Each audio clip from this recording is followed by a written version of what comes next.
So you might be wondering, what is remote high ticket sales? Maybe you've heard of like the coaching industry. Is this thing even real? What is it? I'm going to cover some of the basics here just so you know, and you can see if it might resonate for you and where you're at. Name's Mason. I have been in the remote high ticket sales industry since 2020.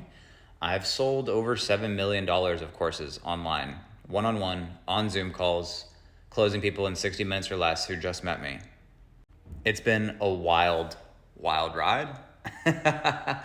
And if you want to learn more about remote high ticket sales, how you can maybe make that a career, feel free to follow for more. So remote high ticket sales, basically there are tons of different influencers online who have big audiences on Instagram, YouTube, TikTok.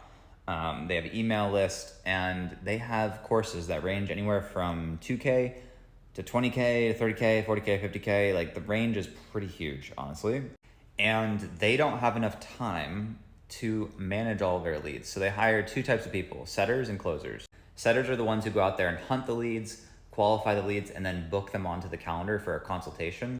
And then the closer's responsibility is to close the consultation, right? Is to ask skilled questions, is to go deep with that person, to help them get clear on their goals, clear on their challenges, clear on their why and their motivations, so that when they present a solution, it acts as the bridge to get them from where they're at to where they want to be.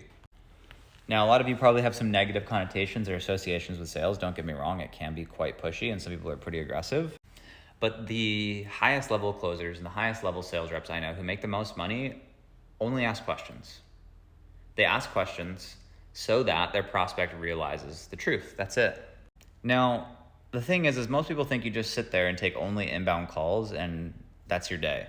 It's not. You take the inbound calls and then you go do a shit ton of follow-up, and then you go get referrals, and then you do outbound dials, and then you do all these other things to actually generate money. If you just sat there and looked at your calendar and only took the calls and then got off the calls and wrapped up your day, you're basically doing the bare minimum. You're doing the equivalent of like the 9-to-5 mindset within high ticket sales where you're clocking in and clocking out. It can work, but you're just limiting your potential. You may as well just go work a job at that point. I don't really see why you would do this. The whole point is the upside. Straight up. So if you're going to be in a game that has upside, why not maximize it as much as possible?